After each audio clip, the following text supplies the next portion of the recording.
Hi everyone, I hope you're doing well. Today part 2 of my Melodic House Ableton template explanation. Basically this template I've been creating from scratch during my live stream session on my Audio React channel. It's every Sunday. I will put the link in the description. You can come around, ask some questions and participate. So last week we talked about the sound design and composition of the track, each track, what it does, the purpose of each track. And today we're gonna focus more on the arrangement, automation, variation, mixing and mastering. Alright, so let's have a listen to the track.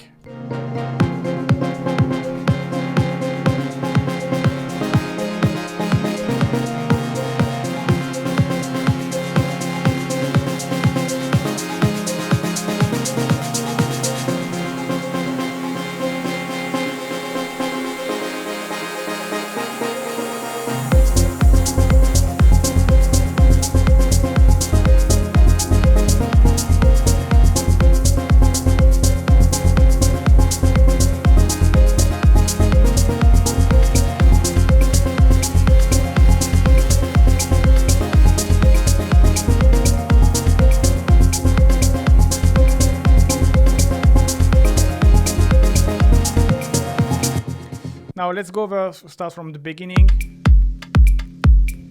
We have obviously our kick drum. We have some perk.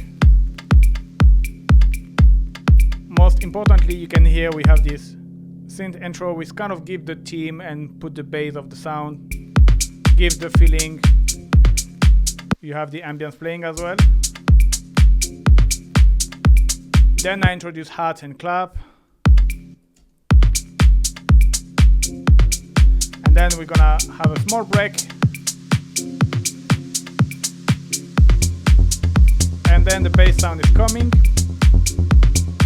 You can hear the pad is coming as well, slowly. So here you could hear the piano is coming slowly and slowly. Hear the string as well, like I used a low pass filter or an EQ with a low pass filter and to kind of fade in the sound. Same with the ear candy, you have coming up slowly. This is to avoid if you put everything straight together, it's gonna sound a bit weird and you wanna progressively introduce element. So you have the bass, but you have just the first part of the bass. You still don't have like the very bassy part, which will come at 1. You just have the kind of the rhythmical part of the bass. You have already some bass sound.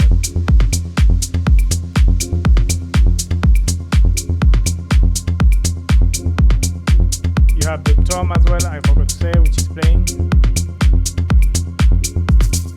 Then the shaker is coming. You can hear the string is getting louder and louder. Small little break with the low cut here.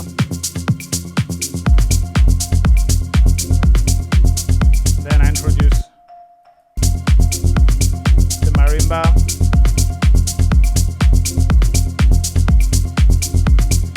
So here what we are doing, we are building the tension, we are creating a mood to then introduce the main lead, which is gonna arrive here slowly and into the break. But all these elements kind of bring the tension, bring a mood, and the marimba kind of give a extra hypnotic and repetitive effect,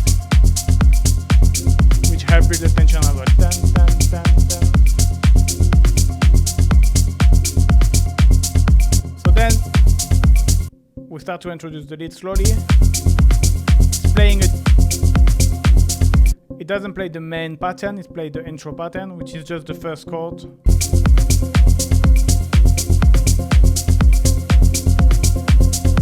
And then we're gonna have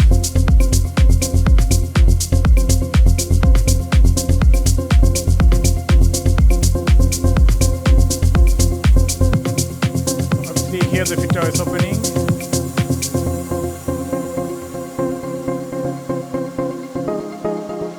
Now it's playing the melody.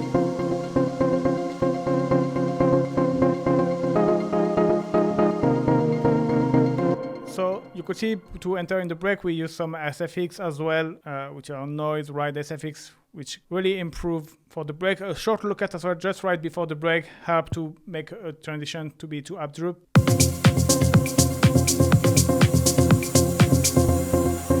Alright, and now we are into the break. So our filter is low, and you can see we're gonna go up. The point of the break is to build tension, so we're gonna open filter, we're gonna add some noise, which is gonna go louder and louder. We have some hats coming as well, which is, again, you don't hear them and you start to hear them more and more, which is gonna add this tension. And you have finally on the mixdown, you have this riser knob, which is a washout effect, which again gonna put your sound into a lot of delay and reverb. You feel like your sound is elevating, and you have as well a send into the return here, which is another washout effect, but slightly different. The difference between two, this one, when you turn it on, it's working, but as the moment you turn it out, you don't hear anymore the delay, the reverb, everything is off. Rather than the washout effect on the return, you send your sound into the washout effect. So even if you cut the send, so even when I remove the send here, you will still have the tail of the reverb here playing, and so it's gonna help the transition because you will have a long tail here made from all of the sound here. So yeah, all that build the tension we're gonna hear, you're gonna see what I mean.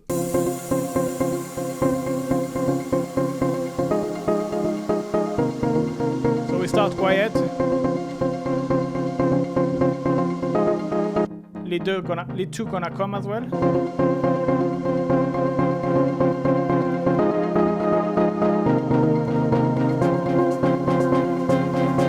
Hats coming. You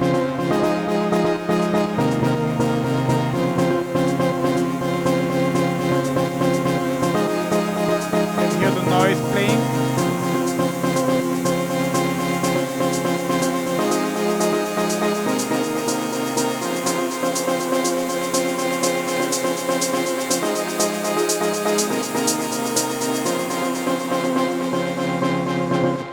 See what I mean by this moment of elevation with the riser knob. I'm going to accentuate the effect.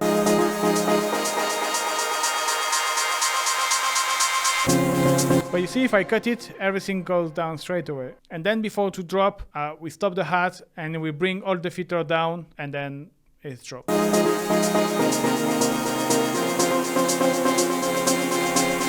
everything up. Bring everything down.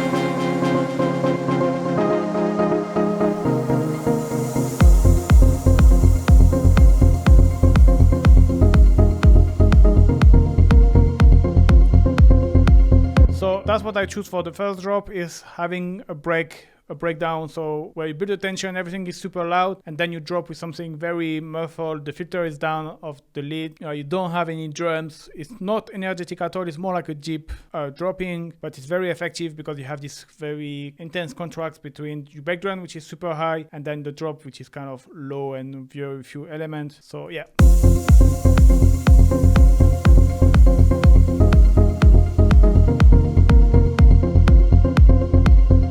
So for the drop one and the first part of the chorus, the lead 2 is the filter is down. So like this we hear this one better.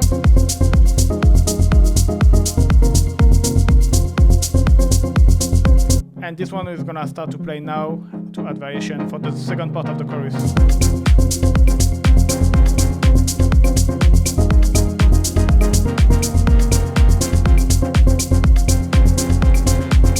Obviously, in the meantime, we progressively add some hats here with the shaker. And then after the clap and the perk are coming. And this is more like the second part of the chorus where I play more with the lead 2, so it's gonna add variation, and you have drums as well, so it's...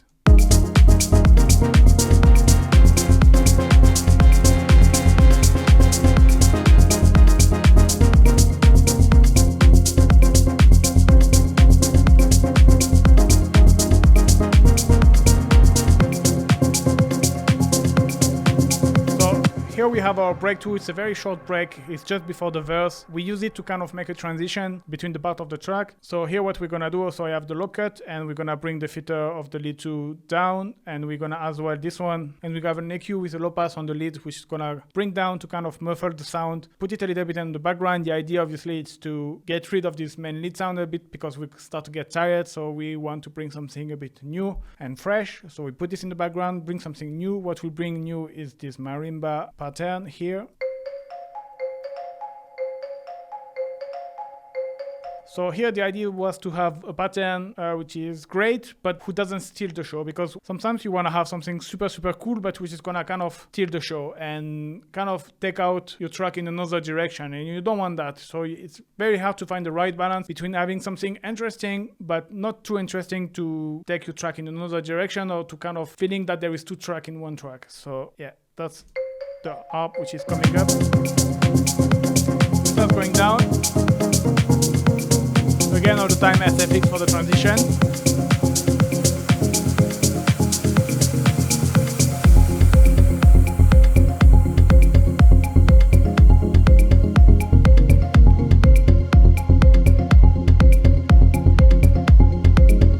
We kept the perk, and then we're gonna introduce the hat.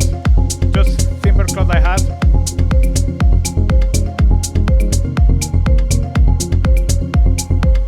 Then we're going to have a look at before to enter in the break tree.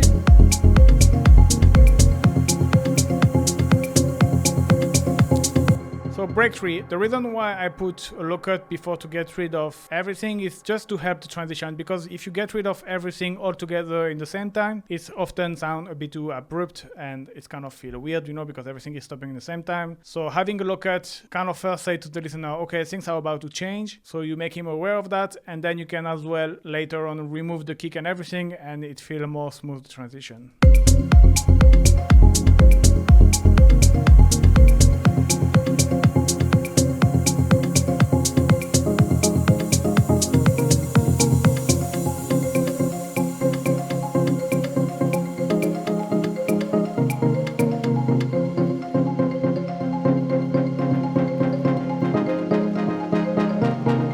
So here same idea than for the first break, both filters were down, or with an EQ with a low pass filter. So we bring things up. Obviously, the more you open your filter or your low pass, the more it will create tension and bring excitement. Now the marimba is still playing as well. And here what we're gonna do here, you're gonna see it's gonna be the kick, the hat, and the snare roll, which is gonna some drums which is gonna help build the tension, along with as well SFX from the lead 2. And yeah, it sounds like this.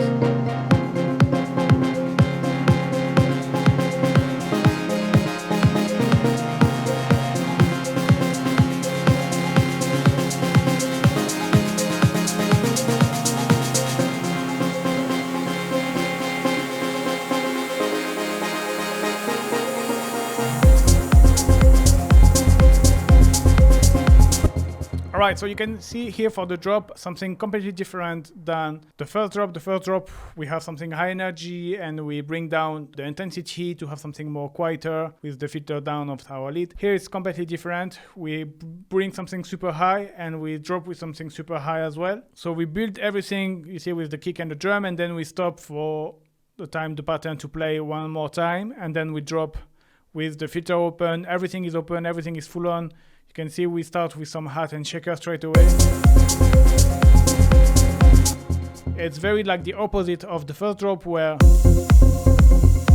no hats and the filter down. Here it's like full on hats and the filter open.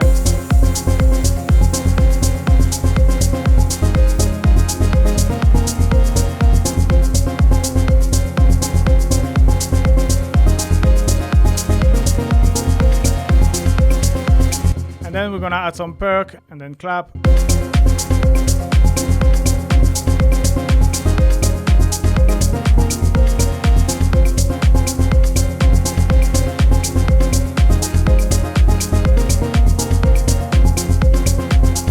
And yeah, then it's playing until the break, final break before the outro.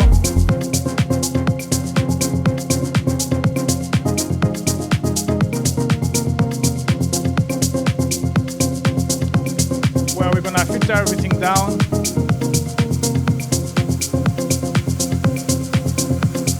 You see we get rid of the ride already.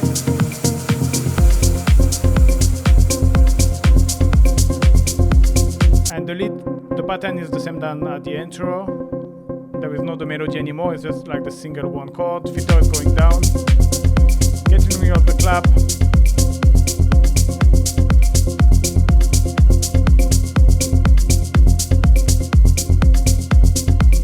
Slightly start to get rid of everything.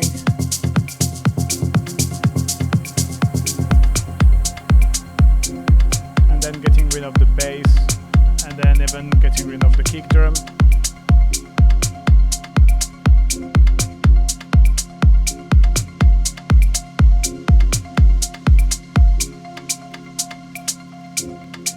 And yeah, that's how the track finish and how it's been arranged. Let's talk quickly about the variation modulation. You could see there is not much in this track except obviously the lead, where I play here a lot to add variation. And then it's mainly all the automation is like with a low pass filter to kind of introduce a sound or like to kind of get rid of it smoothly. There is no really like crazy variation modulation on this track, except for the lead, of course. Now let's talk about mixing. So if you're familiar with my video, you know what I'm gonna say. I always say that I usually don't do much mixing. You're gonna see anywhere on the track. I like to kind of mix as I produce, and the reason being, like, for me 80% of the mix, it's about which sound you pick up, like making sure the sound you pick up, they fit well together, making sure as well that the sound you pick, it's a good sample, that they fit well together, that you don't gonna, for example, for the lead or the synth, you're not gonna use synth who's gonna overlap too much each other, like everything is on the same spectrum and everything is taking the same space. And then I would say a good percent is making sure that your track are at the right level.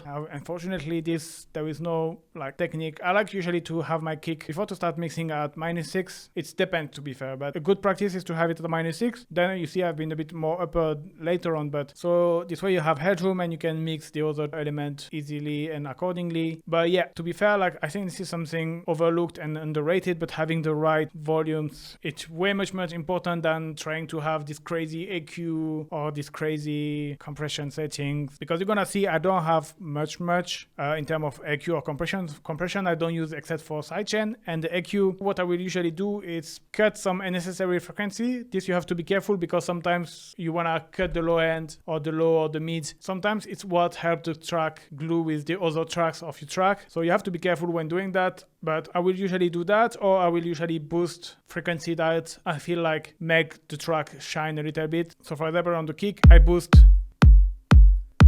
here about 70 Hz because I felt like it had a bit body that was missing on the overall track, and I boost around 1 kilo here to enhance a little bit the click of the kick.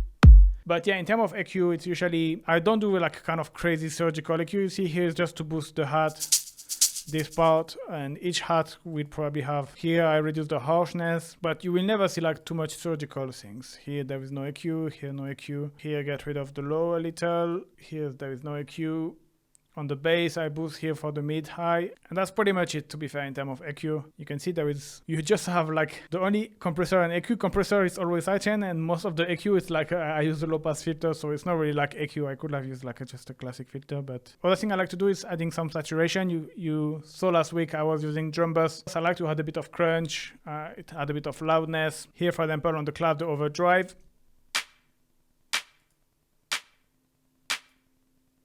Just gonna add, you can see it's just 5%, just gonna add a bit of bite. Usually saturation, good to add a bit of crispiness, a bit of bite, a bit of crunchiness. It's great to add some extra harmonics so you gain impressive loudness. But yeah, that's pretty much it in terms of drive. I use it on the bass again.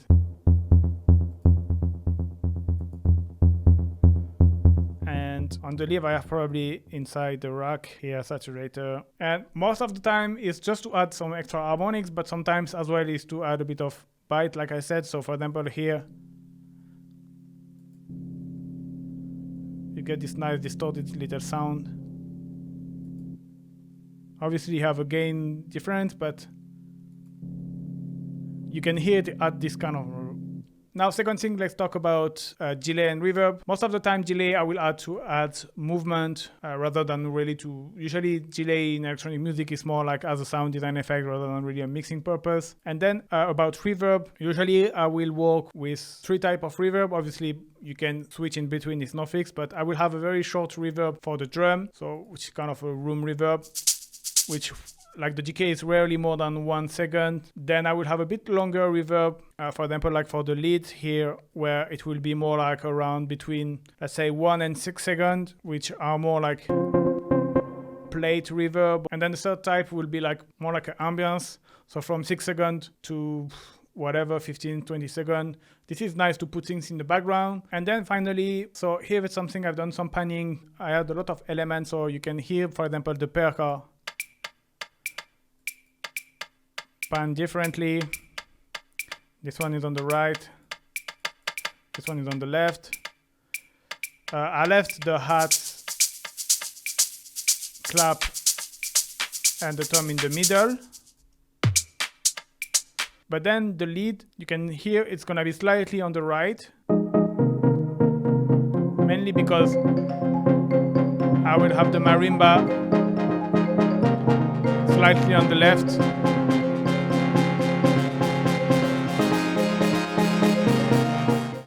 You can hear that even if I didn't pan, you can hear like the strings are a little bit more on the left than the right. The piano as well, so that's why the lead's gonna be a little bit more in the right.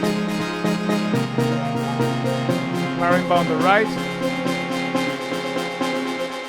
So I never really do like very hard panning, but I like to slightly pan a little so it leaves space and everything has its own space. And yeah, that's pretty much it. Finally, master. So this is what I would call homemade mastering. In my personal opinion, I think mastering should be done by a professional person, someone who just does that for a living, or someone which is really, really good at it. So that's what I call a homemade mastering, because a bit of knowledge to know how to make you sound a little bit louder, just to be able to, for example, if you want to play it in a club, or if you want to compare with other master track to have an idea how it will sound. And here, actually, I've done a very, very light mastering, a bit louder. So I have utility just to add a bit of width. This is very subtle, and the bass mono, having everything under 120 Hz in mono. Alright, so here it's a bit of glue compression. It's just to make everything a bit more tight and compact. First things here, your input signal. So what's gonna trigger your compression here is the whole track. But the problem when it's the whole track is you have your low end, which is very much more higher in energy than the rest of the tracks. So that's what's gonna basically trigger the compressor. And you don't want that. You want something more altogether. So the idea is to use a locket on the input signal. So this way it's not the low end triggering your compression. So that's what I've done. You have an EQ with a locket at 200 Hz. So this way your low end, which is high in energy, is not gonna be the one trigger the compression, but more like the whole track. And then you want a slow attack because you don't wanna destroy your transient. And the release, it's really depend what type of pumping effect you want.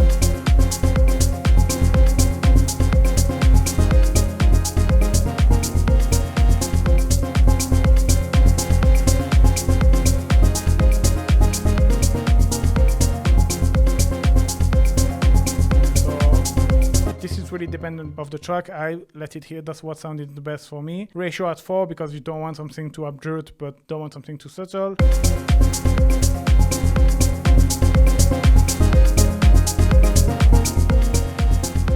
And then it really depends. I don't really like to be too abrupt. I like to stay around 3 dB of compression. That's something usually which is.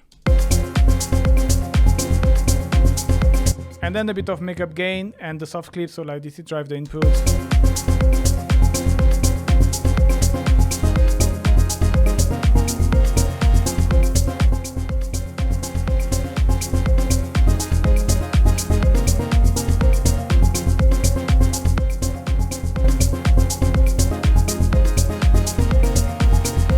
Right, then the EQ. So usually I will kind of be a bit more surgical and having like boosting and removing some frequency. For this mix, to be fair, I just locket to remove everything under 30 Hz and cut everything above 18 kilohertz. And I haven't done any surgical EQ because I felt like the mix was okay to me. Every time I was trying to do something was just making the sound worse. So I just left it like is it.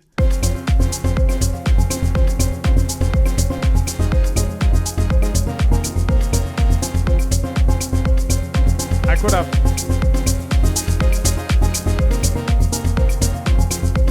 Usually you can use a high shelf and a boost as well in the low end for this kind of.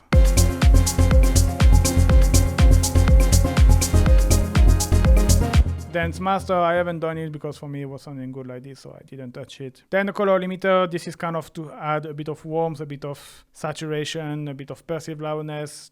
This is kind of my tape Ableton device. Ableton doesn't have tape plugin, but this is kind of not acting like the same, but sounding a bit similar. So add a bit of saturation. It's cut. I don't know if it's barely limiting.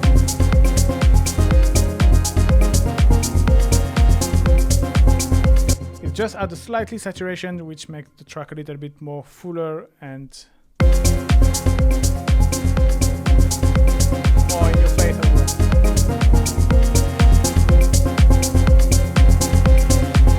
And then the final limiter, here I could have put that minus 0.3 for the oversampling.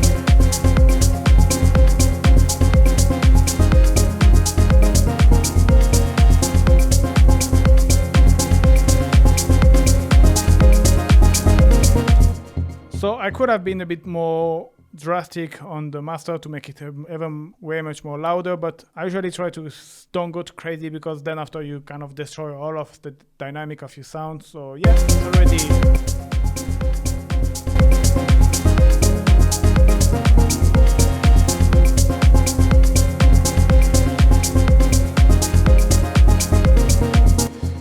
And yeah, that's pretty much it for today's guys. I hope you like this video. I hope you learn a few tricks here and there. If you want to grab the template, the link in the description. It's a great way to support me. Thank you very much for watching, guys, and see you next week. Bye bye.